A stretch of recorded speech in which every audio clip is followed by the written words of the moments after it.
शांति। आज 7 फरवरी 2025 के मुरली से लिए हुए प्रश्न उत्तर इस प्रकार हैं। पहला प्रश्न है, अक्लमंद बच्चे कौन से बोल मुख से नहीं बोलेंगे? उत्तर में कहा है, अक्लमंद बच्चे यह नहीं बोलेंगे कि हमें योग सिखलाओ। बाप को याद करना सीखना होता है। यह पाठशाला पढ़ने पढ़ाने के लिए है। याद करने के लिए कोई खास बैठक की ज़रूरत नहीं है, बल्कि कर्म करते हुए बाप को याद करने का अभ्यास करना है। मुरली से दूसरा प्रश्न लिया है, योग और ज्ञान में क्या अंतर है?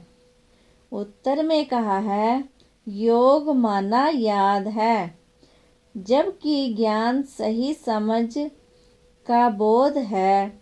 योग के माध्यम से बाप को याद करते हैं और ज्ञान के माध्यम से सृष्टि के आदि मध्य और अंत को समझते हैं। अगला मुरली से प्रश्न लिया है, भक्ति मार्ग और राजयोग में क्या अंतर है?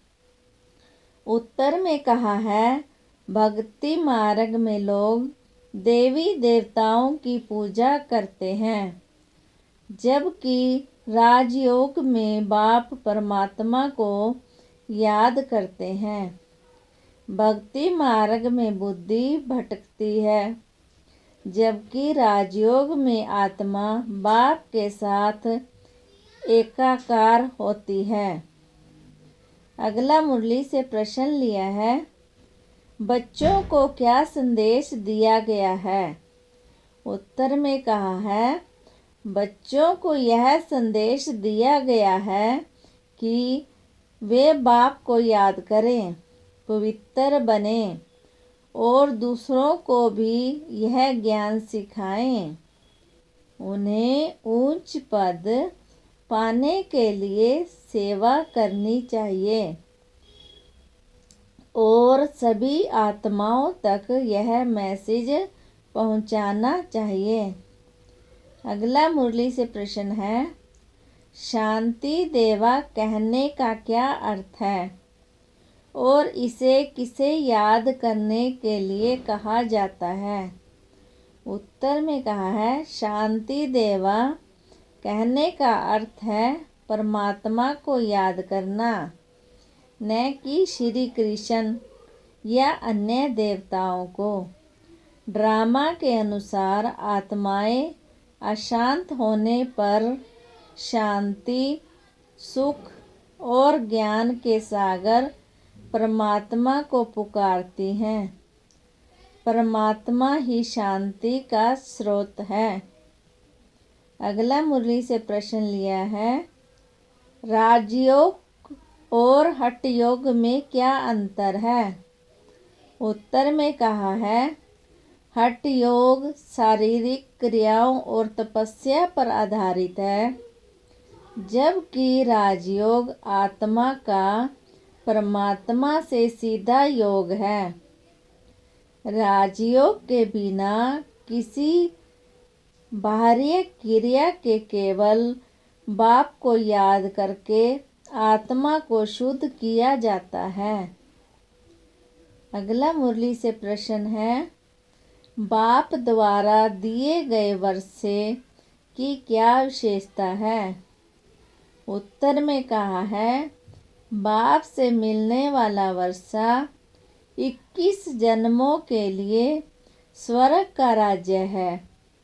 यह वर्षा अविनाशी है और केवल इस ज्ञान के माध्यम से ही प्राप्त होता है, जो ब्राह्मणों को ही समझाया जाता है। अगला प्रश्न है मुरली से, डॉक्टर ऑफ स्पिरिचुअल नॉलेज किसे कहा जाता है और क्यों? उत्तर में कहा है परमात्मा को डॉक्टर ऑफ स्पिरिचुअल नॉलेज कहा जाता है क्योंकि वे आत्माओं के विकारों को दूर करके उन्हें पावन बनाते हैं। अन्य डॉक्टर शारीरिक उपचार करते हैं परंतु बाप रूहानी इलाज करते हैं। अगला प्रश्न है मैसेंजर पैगंबर कौन होते हैं और उनका क्या कर्तव्य है। उत्तर में कहा है ब्राह्मण बच्चे ही मैसेंजर पैगंबर हैं जिनका कर्तव्य बाप का संदेश सभी आत्माओं तक पहुंचाना है। यह संदेश पतित से पावन बने और स्वर्ग के वारिस बने। ओम शांति।